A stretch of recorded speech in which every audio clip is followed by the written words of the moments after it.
Now it's time for Inspirational Women and my guest, Carol Carpenter, author of The Elegant Disruptor, Breaking Through Barriers and Limiting Beliefs to Success. The title gives us a lot of insight, or at least a little, into what to possibly expect, and it's amazing. Carol is a stuntwoman, actress, motorcycle racer, mother of 2 young adult sons. Well, let's just meet Carol to hear her stunning story. Carol Carpenter, good morning. It's so great to have you join us this morning. Thank you so much, Kate. It's a pleasure. Thanks for having me. You're very welcome. And I have to tell you, when I saw motorcycle rider, stunt woman, I thought, oh my gosh, I can't believe this. Because it's not me at all. And to think of someone doing that, this beautiful young woman, I'm just in awe, but also kind of shocked. What brought you to think that you really wanted to be riding a motorcycle, that it was on your bucket list? Well, I was in my 40s and divorced at that point, and, I had done all these things in my past in a very conventional sense, the way I was raised, and I wasn't where I believed I wanted to be. When you get that little kind of voice in the back of your head, like, hey, if you kind of died in the next, few years, have you done everything you wanted to? And my mom had passed away when she was 47, so I always figured that was kind of the year that I was going to kind of expire. So I kind of set that deadline for myself at that point and just said, well, I'm divorced. The kids are getting older. Why don't I create a bucket list? And instead of, going and find a job, just see if I can find something that fulfills me. And the first thing on the list was riding a motorcycle. And I had absolutely no idea I was going to fall in love with it. Amazing. And because it was unconventional, Carol, because it's not something you would have done in the past? Well, my culture is all about, academics. And I was actually going to school to become a doctor. But when my mother passed away, nobody was there to really say that should be my goal anymore. So I had to rethink my life, and the divorce actually kind of gave me permission to do something else and do something completely unconventional. And really experience what your life could be. Not that it wasn't good before, but yes, you're saying it was permission to really just try on a new costume. Outside the box. Yeah. That one, yes. And here it was. Yeah, and I didn't realize the sense of freedom that riding a motorcycle would make me feel, and also rediscovering myself, because it was something that I was extremely afraid of. I was not a natural rider, so I had to work hard at it, and it gave me a goal to strive for, and when I met those goals, it kind of changes the way you feel about yourself, your self-confidence, your self-worth. All those things play into it. So it was kind of my step one into what I would call my next life, my next chapter in life. So as we discuss this and we're talking motorcycle, I think it's clear motorcycle is the metaphor for anything else in our life that we're going to go after to experience something new and different, right? Exactly. If there's anything you ever wanted to do and you haven't done it, right, because you feel an obligation to your family, you feel an obligation to, your loved ones. Sometimes, to fulfill yourself, to be able to have enough, purpose and passion to give back to your family, you have to feed your own desires. Right. And it really takes something to gain that awareness. For you, your mother's death at such a young age certainly made a difference in what you realized you needed to do. You changed careers or career paths at that time.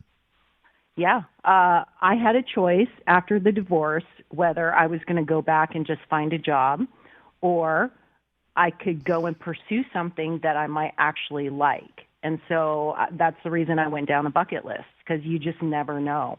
I had no idea. And I even did stunt work I did motorcycles, I did stunt work, I did talent work. I tried everything because I figured if you cast a wide net, you have the opportunity to discover what you would love to do in the next chapter of your life. And motorcycles are really it. But let's take a moment to talk about stunt work, because that to me is really so out there. Feels like so demanding. You're going to get beat up because you're the stunt person. But was it like that? No, I think there's a misconception about like the stunt world. It's everything is perfectly planned. Right? And you go over and over and over again. It's like the whole practice makes perfect thing, right? So when you do stunts, like what you see in the movies is not necessarily how it's run when we film it.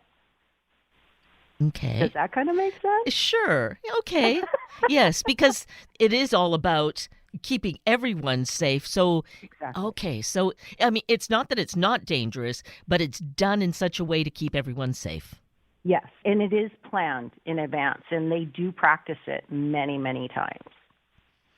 And if I understand from your book, it was your brother who actually, introduced you, invited you to this? Yeah, that was the time when I was doing all this talent work, and he goes, well, I'm a stuntman, and I know all these guys, and let's try this. So he got me into the community. And I started driving for movies, and what I didn't drive for, sometimes they used me for acting as well. So, it was one of those things, like I said, with the casting the wide net. Who knew what I was going to love? Now, entertainment industry just by itself is a very hard industry to get into. So, I got the opportunity to see firsthand, like, oh, do I really want to do this? Right. So you decided, though, it was really motorcycles you had a passion for. Exactly. And it you discovered is really a different area as to who's really accepted to be in that whole environment. For the entertainment industry? I was thinking with motorcycles and right? Well, yeah, motorcycles is a completely male-dominated sport. I mean, when I came into it over 12 years ago, we did not see a lot of women. And so when I trained at various different schools, I got good enough to become an instructor at almost every organization up here. It was difficult to be an instructor and hear the customers that you were helping not really care for the organization that they signed up for. Like they didn't feel they were getting what they paid for. So that's why I started Moto Vixens, was I wanted to really provide an environment that people would enjoy riding motorcycles and learning how to ride them competently. And so that's what goes on with Moto Vixens. It's a training facility or teaching, an educational facility. Right. So we're an event organization, and we teach people, and I'm not talking about beginners. I'm talking about people that currently ride to improve their skills on the track, and those skills convert directly and translate to the street. And here you are, 10 plus years into it, and it's just been the best thing that's happened. Oh my God, I love it. And I absolutely love it. So you're loving it, and I'm sure that's what you're receiving from those who enroll. And they would all be women, right? It's Moto Vixens. No. No? Oh. Actually, so my name did work against me, Kate. And, I'm so cheeky. I can't help myself. So when I found the name, I had to do some research to see, if it was available, and it had been abandoned, and then I took it on. But I'm cheeky, I'm a girl, and I knew I was the only one that was doing this up here, so I figured, I'm just going to call it Moto Vixens. I had no idea it was going to alienate men for, I'd say, probably the first 2 or 3 years. They had no idea. They thought it was only for women. And what was the breakthrough? What happened that they realized, we can be part of this? Society.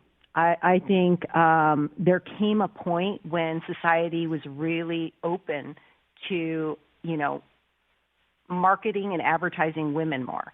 And I happened to be at the right place at the right time. I had a bunch of guys asking me like, hey, can we come to your days? I was like, it was always open to you. So now we basically fill up every single time we put our dates out. And if this is really piquing interests on whatever level, but you have to have some experience as a motorcycle rider, right? Yeah, I mean, you can't come completely new because it's extremely challenging if you're trying to track ride if you don't already know the basics and the techniques. Okay. So to get information about this, if there are people who are experienced at your website, would that be where to go? Yep, motivixens.com. Okay. So for anyone that has a leaning in that direction, but the thing is that you were saying how it's so male dominated, which is why you were motivated to found Moto Vixens, and yet then the guys get all insulted that they're not included. Well, yeah, it's so interesting how that happens. I mean, people have a perspective on what they think it is without ever really asking questions. And so, yeah, it was my own fault for being cheeky, right? It set me back a few years, but it's okay. It all came back. And quite honestly, I think some of my favorite people that sign up are the men. They enjoy it because we're I would call it more boutique-y in the way we do things. We don't load up our sessions. So the way our track days are run is we're run every 20 minutes, and it's by levels. And it's dependent on the number of riders that register, and I limit mine to 30. So if you visit other track day organizations, they don't typically put a limit. So when you have, let's just say, 100 people, right, riding in that 20-minute session on a track that runs and I'm averaging it here, 2.21 miles, that's a parade. That is not a place where you can learn how to ride at speed. So when I decided to start Moto Vixens, I decided to limit the number, and that's, basically for safety as well, but also an opportunity to really be able to teach people at speed. Well, that sounds like a really authentic experience that really keeps everyone in mind rather than it being about, just dashing something off. And this sport is an adrenaline sport. So, yeah, guys are going to be guys. Wow. It's amazing. And it evolved for you as to what it's become. Could you have imagined this being the case? Well, actually, when you were in college, if you saw this happening, what would you have thought of Carol in the future? I would have thought I was nuts. Are you kidding? I'm only glad my mother's not alive to watch me do it. Or might she be extra proud of you? She might. I mean, I joke about that. I mean, for her, it was always about academics. There was never a point in my life where even athletics was accepted, right? And it all came down to academics. It came down to music. It came down to the things that were important to our culture and what was expected of us. So this would have never been accepted. And this is some of what you do share with us in your book. And I love the title, The Elegant Disruptor. That's so telling. It's beautiful. The Elegant Disruptor, breaking through barriers and limiting beliefs to success. So there was motorcycle riding right there. That was breaking through a belief. And here you want to share this with us to, I think, motivate us as well, that, whatever it is that might be this kind of far out dream or idea, we can do it too. Yep, absolutely. Anybody can. You just got to believe in yourself and know it's going to be hard at times, and don't give up. Right. And yet, often there's that nagging little voice inside that says, oh, really? You think you can do that? Why do you think Yeah, I you have could? Right? arguments with that little voice. And it's okay to have arguments, right? It's not talking to yourself. Well, it is talking to yourself, but in a very constructive way, Yeah, right? exactly. And it comes to changing your perspective, too. I think so many of us are pretty stuck in the way we think. And we're not doing ourselves any favors either with, just hanging out with the same people we always hang out with that, you have the same complaints. Well, if you hung around people that are very successful at achieving that something that you want, you'll find their perspective and your perspective don't line up. So wouldn't it be best to hang out with people like that to kind of gain or maybe even glean some of their knowledge to see what they know that you might not? Right. How I can imagine there being some people, and age probably isn't even necessarily a factor, thinking like, but these are my buddies, or these are my good friends. How do I walk away, or how do Oh, I you don't have to. No. I mean, it just means you limit your time with them because you want to move past that. You don't want to be stuck behind those limiting beliefs. You're not saying goodbye to them, although some people may end up saying goodbye to you. It happens in life. I always say you have people that come in your life for a season or a reason.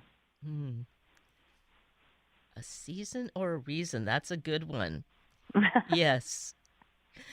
Oh, words of wisdom. I love good quotes and phrases. I think we can learn so much from that. And you're sharing that with us, Carol. This is really so wonderful. And you had this experience, of course, growing up. You had to be a certain way. And really for what? Well, let's say at least about half of your life. And then you decided, now I have this open slate that I can write whatever I want. Yeah, I got to write my own next chapter is what happened. And I didn't even know I was writing it. I think we are so used to saying no to something because we're afraid of it. So you just automatically, somebody says something, you go, no. And what if we changed all those no's to yeses and then really saw life as an adventure, right? Because your life is meant to be lived. And if you're going to say no, then you're not really living your life. You're just existing and surviving. Right. And we owe it to ourselves. If we have this life, there's a reason that we're here. Mm-hmm. Absolutely. So why not find out what? Why am I here? What am I supposed to be doing? Is this all that I'm amounting to be, or is there more? Like, I always want to know if there's more. Like, how much more can I do? How much more can I do to help others? And, you can't do things for other people if you're not solid yourself. With your sons seeing you in this mode, has that been something that's encouraged and inspired them as well? I think so. I think they thought I was a bit nuts in the beginning, too. I mean, I guess who wouldn't, right? When your mom has always just been your mom and all of a sudden she's like, I'm going to go ride motorcycles. Yeah, I think they probably thought I lost my mind or I was having a midlife crisis or whatever they wanted to call it, right? But they did eventually see me ride. And my son this last year came to the track for the first time and watched me ride with a bunch of riders, including my boyfriend and one of our staff. And he was astonished. But it was the first time one of my children got to see me ride. It took quite a while then. Yeah, but because I think, when you do something like this and it's so out of the ordinary, they think you're going to snap out of it eventually. So when they see it sticking, I think eventually they accept it, and only when they accept it can they show up for you. Ah, yes. Well, yes, that's a great observation. Uh, Wonderful.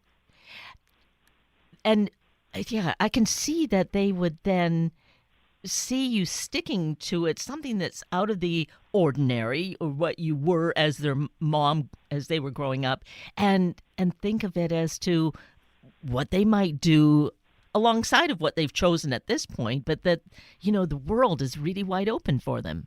It's their oyster. I tell them that all the time. The world's your oyster. Go find the pearl that'll make you happy. So they're really fortunate to have you as a role model, even though they may have really questioned that at some point. My sanity, yeah, possibly. But I think of and books.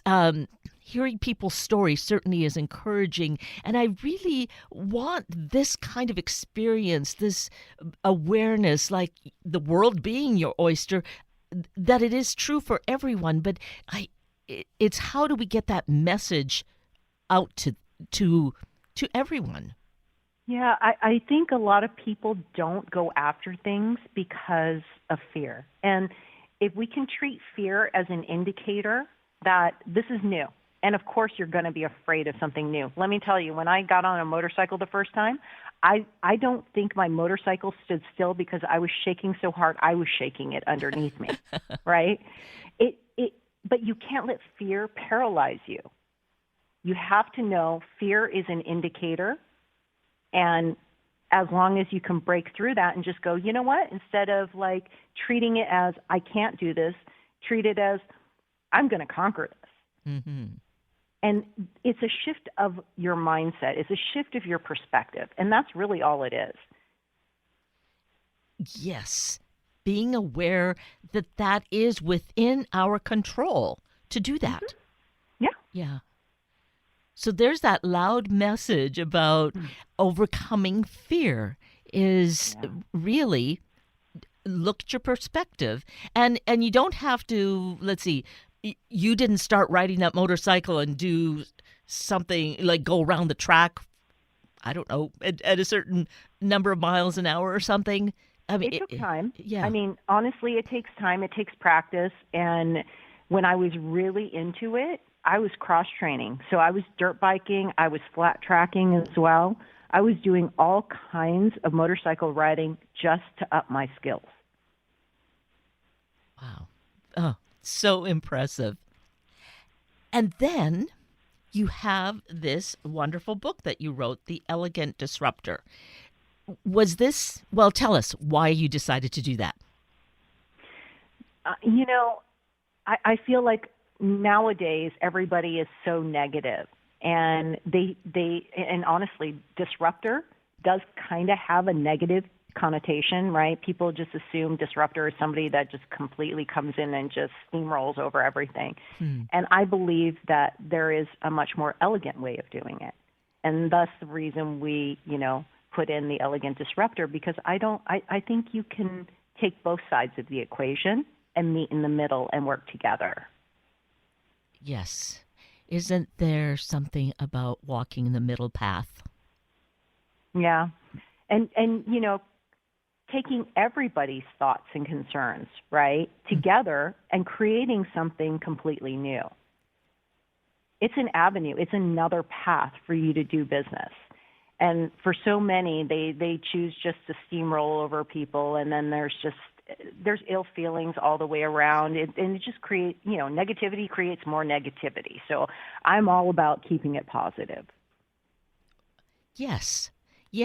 And that's what you're creating with the work that you do with the book, finding the way that the disruptor is kind of in this way positive, changing some of the negative thought processes. That really makes a difference. Yeah, well, I mean, look at the way I was raised. I'm a disruptor even in my own culture, because females aren't really seen as I guess, the breadwinners, the people that have the right to have choices, you know. I just remember growing up, and if I disagreed about something, my grandmother would just sit there and say, "It's okay, just deal with it." And I'm like, "Says who?" You know? And it was hard because I was born in the States, so my perspective was way different than theirs, and I was kind of against my culture in so many ways. And I asked a lot of questions. I know I pushed their patience quite a bit because I couldn't understand why I couldn't do the same things as guys do. Yes. Yes, of course. We grew up that way. And yet, when we think about our parents and your grandmother's generation, although I think my grandmother was rather feisty, but so was mine. But yet it was almost like they knew, though, that they had to do it a certain way to Yes. Be accepted. Yes. Yeah. And I know that was her intent, but for somebody that's young, that doesn't understand, that, you know, grew up in a different culture, because I was born and raised in the U.S. So having that at home and then going to school and having a different life, I always felt like I lived between two worlds. Like I was trying to make those worlds work for me. Yes. Wow. And when we have that experience too, I'm sure you've found how it really worked to your benefit. I mean, it was challenging to have, and yet so much that you gained from the experience. Absolutely, because being able to see things from two different perspectives, it's almost like you can be the mediator between the two. Aha. And that shows us how, you know, whatever happens to us, we have a choice of how to use it. We could see it negatively and, oh, it was a terrible thing, or take a positive spin and how it has benefited us. Oh, yeah. Perspective and mindset. Exactly. Yes.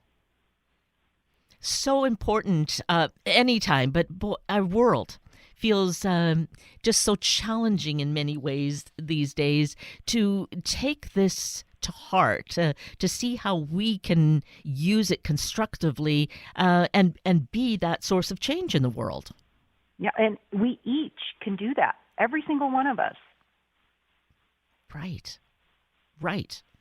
To know that, we just need to embrace it. And I think with your book, beautiful, The Elegant Disruptor, with that, you lead us through your story and through just some techniques of how to make that work in our life. Yeah, and we talk a lot about self-worth because I think that's kind of the core of all of it, is if we don't have a really strong self-worth, it's really hard to do anything. Ponder that for a long moment. Yeah, but truly, yes. I mean, that's again that source of wisdom. Think about how self-worth really does play in our life. Take time to really ponder that. Yeah. Right. Yeah. It's true, and I think so many of us are so busy, we don't take and hit that pause button and reflect, right? Because I think if you reflect on, if you're struggling, you know, look at how you view yourself. Maybe you're not setting good firm boundaries for others, right? And that is something that you need to work on. Why am I doing this? Why am I allowing these people to bust my boundaries all the time, right? Because who ends up frustrated? We do. Yes. So take back that ownership of what we can do in our life, find that self-worth, and really use it to our advantage to be all we can be. Yeah. Empower yourself. As you have done, Carol. I'm still so in awe of, doing this flip side of what your life had been, and what you chose with the motorcycles happened to really be where you found your passion. But it might have been like, no, don't need that, and you choose something else. But the idea is to really see the world, as you said, see this as your oyster. Yeah, and I don't really think I chose motorcycles. I think that motorcycles chose me. Okay. Yeah. I don't know why this was put in my path. I have to believe that, like we said, everything happens for a reason. Mm-hmm. I came out of left field. I would have never have guessed. But, why did I have that thought that I wanted this on my bucket list? Ask yourself that question. Now, for me, it was motorcycles. For you, it might be something else, right? Right, yes. But why did it show up on my radar? Why did I even think of it? So you got to think, if things are put in your path, go with it. You never know where it'll go. And that can be such a fun adventure, as you've proven too. Exactly. Right. Exactly. And life is about fun. Come on. It's an adventure. It's supposed to be fun. And you're proving that. Right? Yeah. Oh, well, yeah. I think I still think most of my friends think I'm crazy, but that's okay. Well, eventually they'll come round, or they might not, or they'll join me in my crazy, and have fun as well. Exactly. Oh well, this has been fun, and I wish we had more time that we could discuss more fun things. But the clock, or the recording, seems to dictate what will be. So let's just tell people that they can find out more about you through your website, which is CarolCarpenterMedia.com.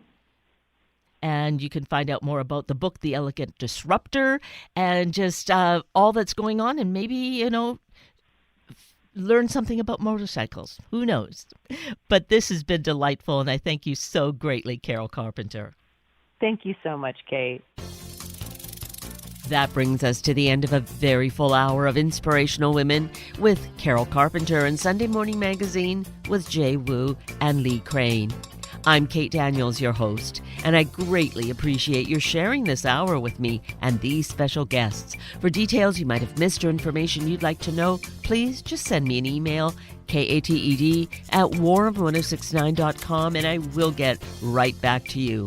Also, if you'd like to listen again or to share these important stories with your family and friends, find the podcast on our Warm 1069 webpage. Just click on the Listen tab, then Podcasts, and then either of the show names, and then look for the guest names.